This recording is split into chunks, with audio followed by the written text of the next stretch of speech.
My goodness, I can't adequately describe what the music does for us. It means so much. Thank you, praise band. It's good to start the year on a note of serenity, isn't it? That calm, peaceful, untroubled. I particularly felt it at the song, The Promises, but you. It'd be good to start this year with a note of serenity, an oasis of serenity. I'll ask to bring up the serenity prayer. It comes in various forms. It was penned, we believe, by Reinhold Niebuhr, a theologian in the 30s and 40s. He was on Time magazine cover a couple of times. Here's one version. God, give us the grace to accept with serenity the things I cannot change, courage to change the things I can, and the wisdom to know the difference. We have three scriptures that go with each of these. Ecclesiastes chapter 3 is about accepting the things we cannot change. Here's how it goes. You remember it, don't you? For everything there's a season and a time for every matter under heaven. A time to be born, a time to die, a time to plant and a time to pluck up what is planted, a time to kill and a time to heal, a time to break down and a time to build up, a time to weep and a time to laugh, a time to mourn and a time to dance, a time to throw away stones and a time to gather stones together, a time to embrace and a time to refrain from embracing, a time to seek and a time to lose, a time to keep and a time to throw away, a time to tear and a time to sow, a time to keep silence and a time to speak, a time to love and a time to hate, a time for war and a time for peace. The unalterable state of many things. Everything has its season, the writer is saying, and there isn't anything you can do about it. It's the way things are. And you need the grace to accept the way things are. And then this passage from Isaiah 43, verse 18. God says through Isaiah, do not remember the former things or consider the things of old. I'm about to do a whole new thing. Now it springs forth. Do you not perceive it? It's about change. It's about change. I'll make a way in the wilderness and rivers in the desert. And then the third passage is from Proverbs chapter 8. It's about wisdom. Whoever finds wisdom finds life and obtains the favor from the Lord. Do you see the three different parts of the serenity prayer? Ecclesiastes is about things you just can't control. Winter, spring, summer, fall, it's going to come. These seasons of life that happen, and you just need the grace to accept it. But God's going to change some things, and God calls you and me to change some things that can be changed, and you need the courage. I might have brought up Joshua 1:9, be strong and of courage, and I will be with you wherever you go. That's what God said to Joshua. And then maybe the hardest one of all is Proverbs 8, the wisdom to know the difference, grace, courage, and wisdom. You heard that funny story about the mom who went to the foot of the stairs one Sunday morning and called up to her son, it's time to get up to go to church. No answer. No movement. Comes back 10 minutes later. Son, it's time to get up to go to church. And to which he responds, I don't want to go to church today. I was out too late last night. I don't feel like going to church today. Mom said, you got to go to church for three reasons. It's Sunday. It's what we do. Number two, it's the right thing to do. We've done it all our lives. Number three, you got to go to church because you're the preacher.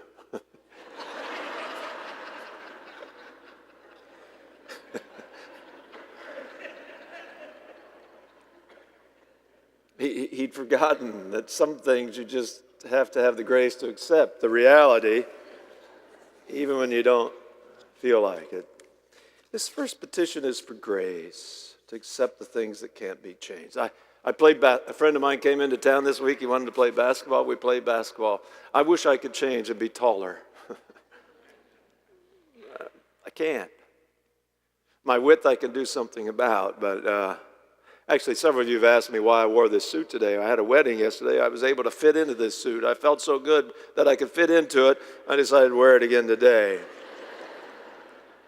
Jan and I love the writings years ago. Charlie Shedd, he wrote a book called Grandparents, and one day a grandfather's out fixing a gate, and a little grandchild comes and says, "What you doing, Grandpa?" And the grandpa said, "I'm fixing this gate." "Why are you fixing this gate?"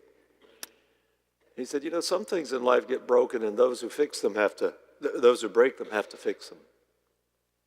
Some things get broken, and only God can fix them. This gate got broken, and I can fix it, and that's what I'm doing. I'm fixing this gate." That's wisdom, grace to accept, courage to change. I learned early on in ministry, I don't have to swing at every pitch. Some are high and outside, and some are low and inside. It was a tough lesson to learn. You try to swing at I'm coaching some young guys. One guy tries to swing at every pitch. He's like Don Quixote going off to every windmill. I said, just relax a little bit. Some things you can't change. And that's the other thing I learned. Let people make up their own mind. You can't make up their mind for them. You can't really change. Mark Gungor, and I hope some of you go to this Laugh Your Way to a Better Marriage. It's really fun. It's good. A bunch of us enjoyed it last go around. He begins one of the sessions with, I think, the song by Billy Joel, "I love you just the way you are." And he said, "You know, that's a bunch of crap." We don't love the other person just the way they are. We want them to become the way we want them to be. And we spend a lot of frustrating moments trying to change them into what we want them to be, and it ain't going to happen.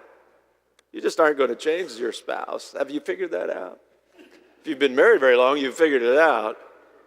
I mean, we're wired a certain way. And he said, anytime you start the sentence with, "well, you should," you're dead. It's just, we can change a little bit, but, some people are wired to be, control was real, it's a neutral term, control, Others are happy and laughing, and you just try not to try to change somebody else. You don't get the job you want, grace. Life throws you a curve, grace. I never forget two women in my little hometown, both lost their spouses. One became bitter, angry, took it out on people around them. She didn't receive the grace to accept what she couldn't change. The other one, when she lost her spouse, every night she got out her best china and her wine glasses, and she had a great meal each night. Grace is the conviction, the belief, the hope, the power to accept, to believe that God can and will work some good in the midst of the unchangeable situation. That you're not alone. That God is right there beside you and leads to a deep sense of serenity. God, grant me the awareness that you are with me. You are with my loved one. Your promises prevail over what I might feel. Grace is the power of God within us, enabling us to accept those things which will not change. Several of you responded to my email this past week about the sermon next week on depression, suicide. A lot of misunderstandings there. Very helpful emails. One person was particularly relevant to this because of a loved one. She or he had joined Al-Anon. Said in Al-Anon I learned some really important 3 C's. I didn't cause it, I can't control it, and I can't change it. It's grace. It's not easy to find. Reinhold Niebuhr, who penned this, we think, who captured this powerful truth in the Serenity Prayer, had been a vibrant, energetic, tall, inspiring, active person. I told you he was on the cover of Time magazine at least once, maybe twice. And then he had a stroke which left him very debilitated. He said it was an embarrassment to him that he lived in a state of anxiety, so out of keeping with the spirit of the prayer which he penned. It's not easy to accept a negative situation, is it? He confessed his embarrassment to his doctor, who answered him wisely, "Don't worry, doctors and preachers are not expected to practice what they preach." He returned to Ecclesiastes, realized it was a season. It's a season he was going through. You ride it out. You can't change. When our daughter was hovering between life and death, I was incapacitated. I was non-functional. It was a season. Need grace. Norman Vincent Peale, years ago, on a trip to Belgium, a concentration camp, Braandhoek, and the guide talked about it and how horrible things were, and they asked the guide, how did people deal with this? He said, "Come with me." And he went back to a place in one of the prison cells, and there he said, "Reach down, sit on this seat and reach down here. You see you feel the carving. It's the face of Christ." And people would come here and they would feel that, and they would know that he was with them.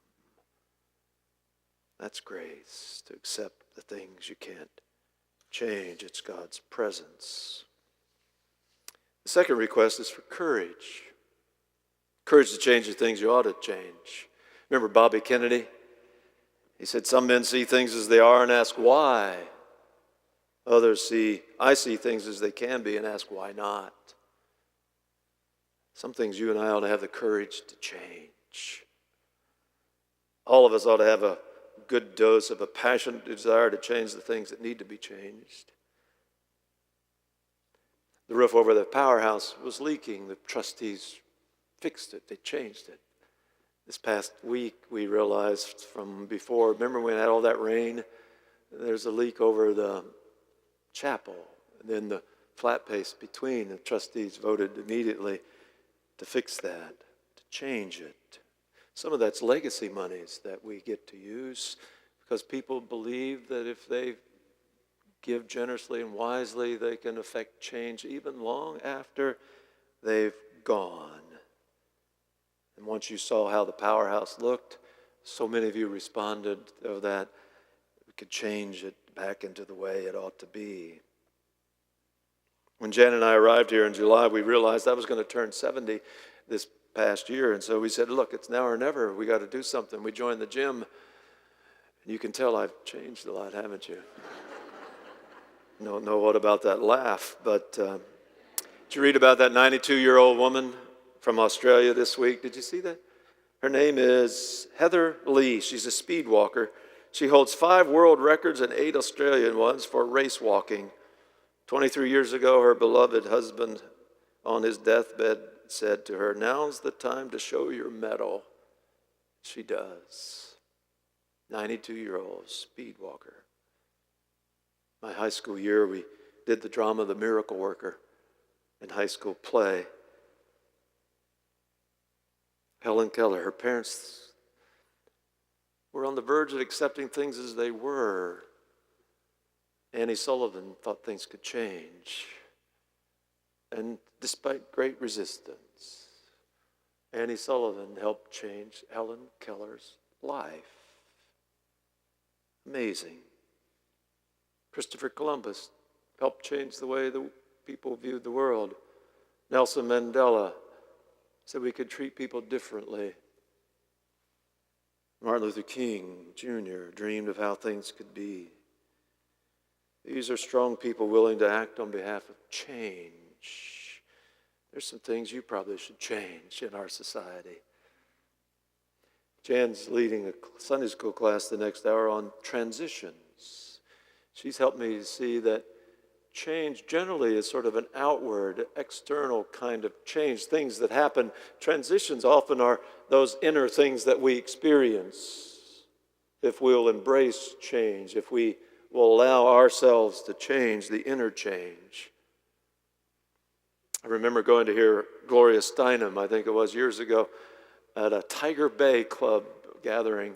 They had interesting political speakers. She said, "Hey, look, I've been married to a socialist and I've been married to a capitalist. Neither one would take out the trash.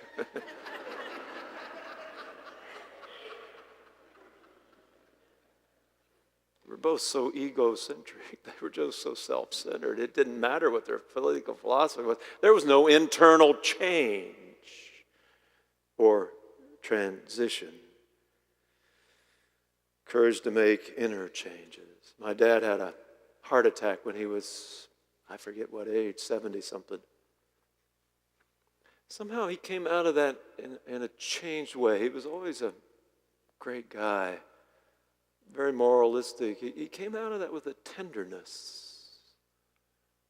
So much so that I thought everybody ought to somehow go through a heart attack without all the negative about it. You know when you come close to death, sometimes you see things differently, don't you? John McCain, his latter days, he was listening to Oh Danny Boy almost every night. And he changed from that feisty, scrappy fighter to where family was most important and friendships. What do you need the courage to change out there or in here?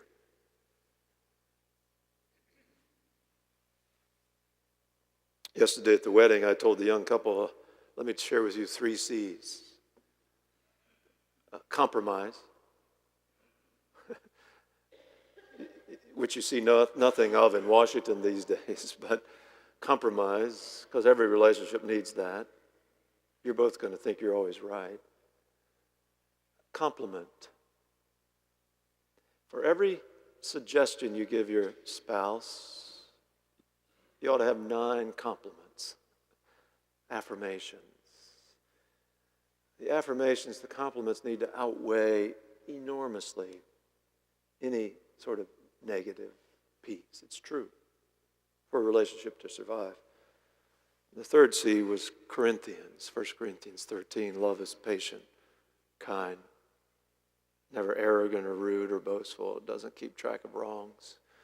Love protects, love trusts, love prevails. Jesus said to his disciples, come help me change the world into the vision God has for this world. That God's kingdom here will be like God's kingdom there. You and I are called to be a part of that. And Jesus led change away from rigid, self-serving ways of the Pharisees.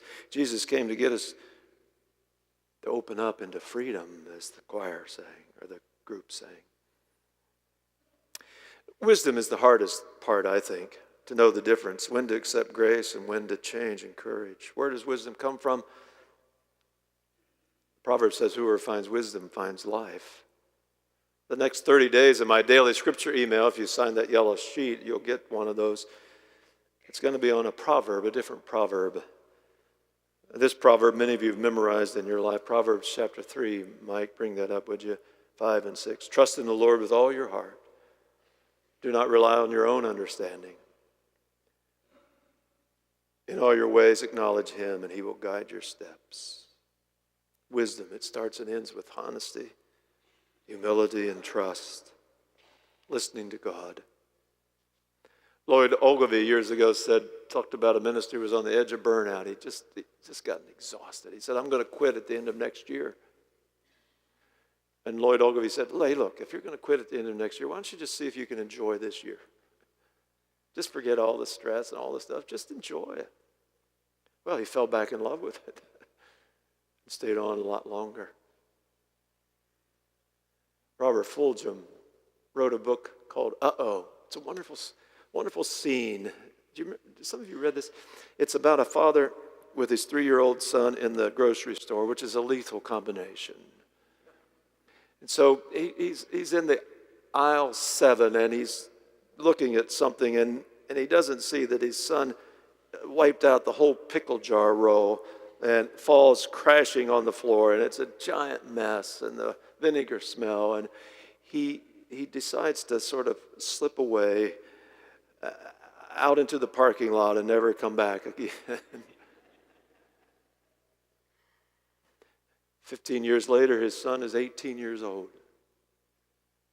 And he's left a note to his dad, and his note said, "I hate you. I don't ever want to be around you again. You've ruined my life." 10 years later, he's 28 years old, and he's out jogging with his dad.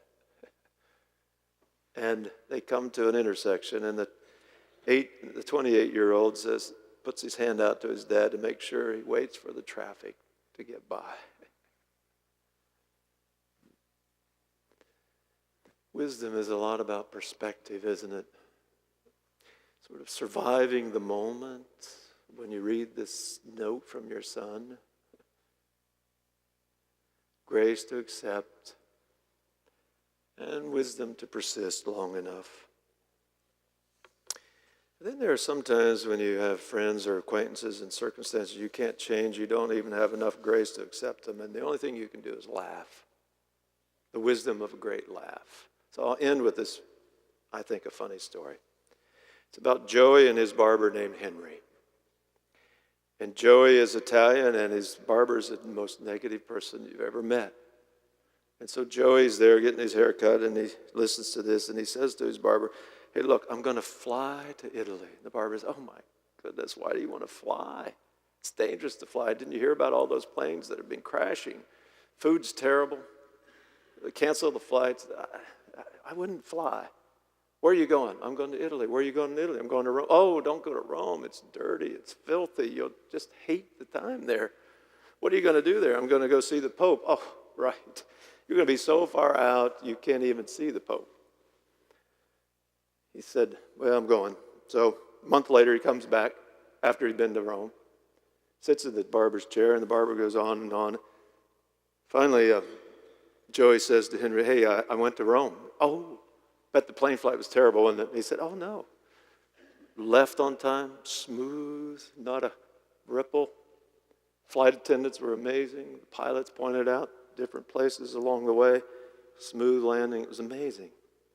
"How was Rome?" "I bet it was filled." "No, it was clean. It was awesome. It was beautiful." "How about, did you get to see the Pope? How far away were you?" "You know what? I got a private audience with the Pope." "You're kidding." "No, I got a private audience.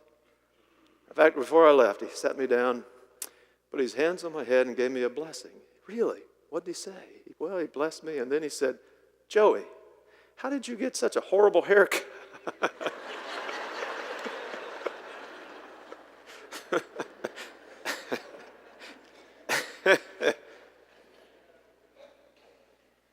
What do you need today? Do you need grace to accept something with serenity? Do you need courage to change something out there or something in here? Or do you need wisdom? All of that's available at the table as we invite you to the table of God, where all the provisions are provided. For Jesus said to his disciples and to us, "This is my body broken for you. Feed on him, all you need. This is my blood of the new covenant shed for you for the forgiveness of sins, to wipe away the past and cleanse you, empower you." Oh God, pour out your Spirit on these gifts of bread and wine, that they might be for us grace, that they might be for us courage, and that they might be for us wisdom. In the name of the Father, and the Son, and the Holy Spirit. Amen.